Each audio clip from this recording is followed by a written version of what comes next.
Halo semuanya, selamat datang kembali di 710 Channel.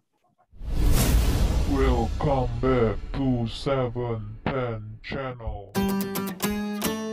Mungkin untuk sebagian dari kalian yang sudah familiar dengan channel aku ini, mungkin kalian akan bertanya-tanya kenapa tampilannya menjadi berbeda seperti ini ya, tampilan channelnya.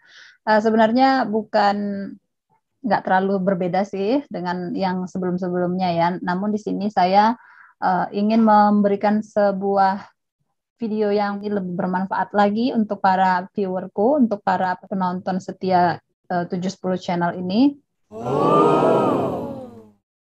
Nah, jadi di sini saya ingin semuanya tahu, bukan saya di sini juga mengajarin ya, tapi saya hanya ingin berbagi ilmu saja buat para pemula yang masih banyak di luaran sana berkata bahwa bahasa Inggris itu sulit.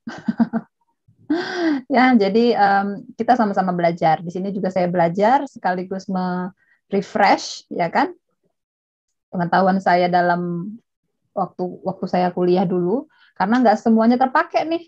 Karena saya kan ngajar SD, jadi nggak semua terpakai ilmu-ilmu yang sudah saya dapatkan di bangku kuliah itu nggak semua terpakai di tempat saya ngajar sekarang gitu. Jadi nggak ada salahnya, sangat tidak ada salahnya jika saya membuatkan sebuah video konten untuk 710 channel saya ini yang sekiranya itu juga bahkan bisa memperdalam ilmu saya sendiri gitu. Oke, jadi tanpa berlama-lama lagi, di sini kita akan mengupas tuntas mengapa bahasa Inggris itu menjadi penting, apalagi di dunia yang penuh dengan era digital sekarang ini. Kalau udah berhubungan dengan digital, sudah pastinya itu di dalamnya ada bahasa Inggrisnya, betul nggak? Mau nggak mau, suka nggak suka, di zaman era digital sekarang ini, semua kita harus bisa bahasa Inggris. Setuju? Paling nggak basic-basic dasarnya kita harus paham. Kenapa? Era persaingan di masa mendatang kita bisa bayangkan akan semakin ketat. Kemajuan zaman sangat pesat.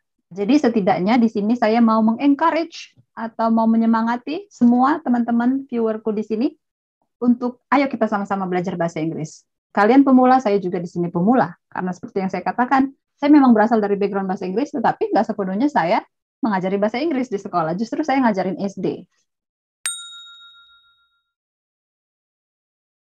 Untuk belajar bahasa Inggris tentunya kita harus punya modal dong. Kita harus punya vocabularies atau perbendaharaan kosakata yang cukup banyak agar kita semakin lancar nih bahasa Inggrisnya. Ada nggak sih tips untuk menghafal kosakata? Ada dong. Nanti akan saya bagikan beberapa tips untuk menghafal kosakata dan juga mungkin saya bisa sharing nanti pengalaman pribadi saya ya. Ada pengalaman unik tentang menghafal kosakata.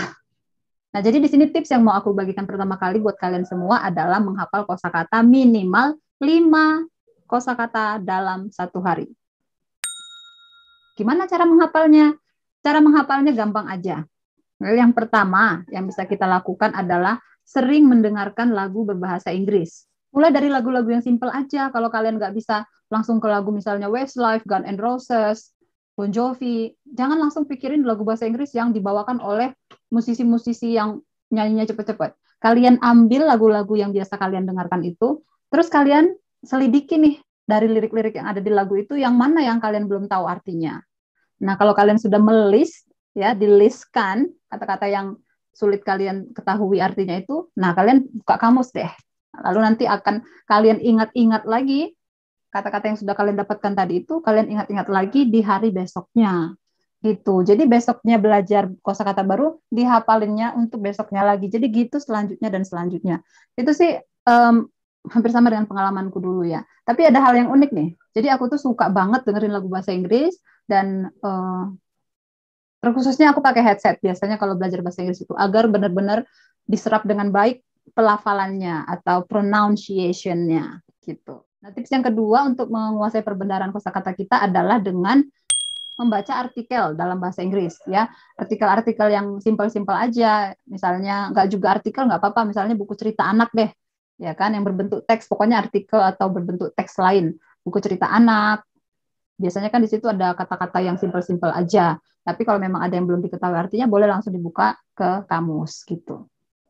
Nah, yang ketiga mungkin yang agak sedikit levelnya lebih tinggi daripada daripada tips satu, tips dua tadi adalah dengan menonton film yang berbahasa Inggris.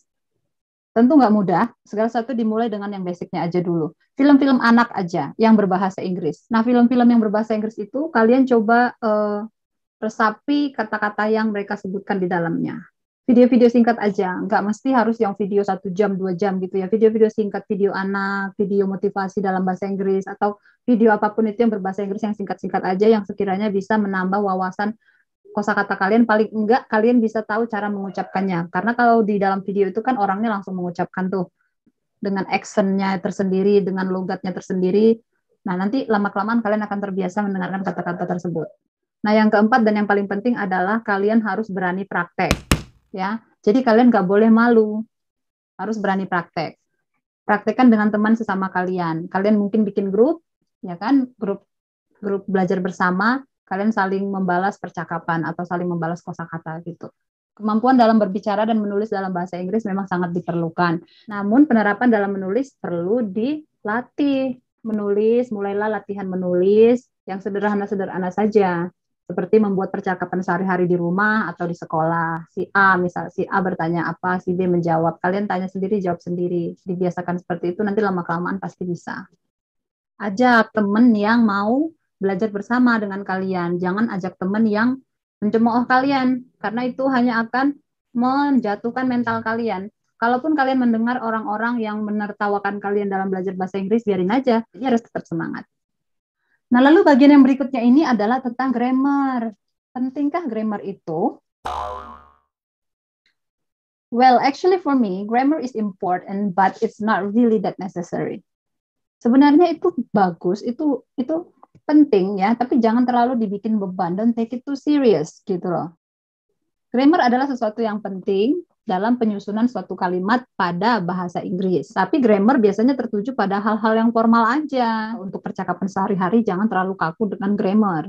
Karena pada kenyataannya orang-orang yang first language-nya itu bahasa Inggris atau bahasa ibunya itu bahasa Inggris, sebenarnya mereka juga nggak terlalu care tuh dengan yang namanya grammar. Mereka bahkan mentoleransi dengan kesalahan-kesalahan grammatical atau tata bahasa itu.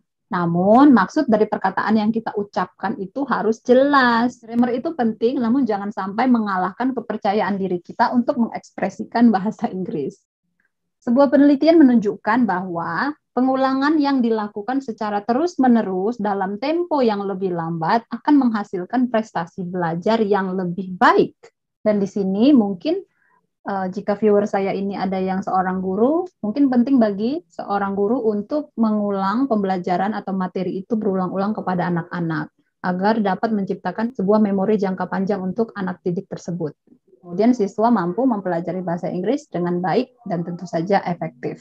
Nah, itu tadi adalah latar belakang mengapa sih kita itu penting untuk belajar bahasa Inggris. Selanjutnya di sini untuk tambahan, selain dari latar belakang tadi, saya akan lanjutkan dengan cara menuliskan tanggal ya, karena ini adalah yang paling basic atau hal yang paling dasar. Kita akan lanjut belajar cara menuliskan tanggal, karena menulis tanggal itu bisa dibilang dipakai oleh dari kalangan SD sampai kuliah, sampai sarjana, sampai dunia kerja, atau bahkan semua kalangan. Nah, sekarang kita akan lanjut cara menulis tanggal dalam bahasa Inggris.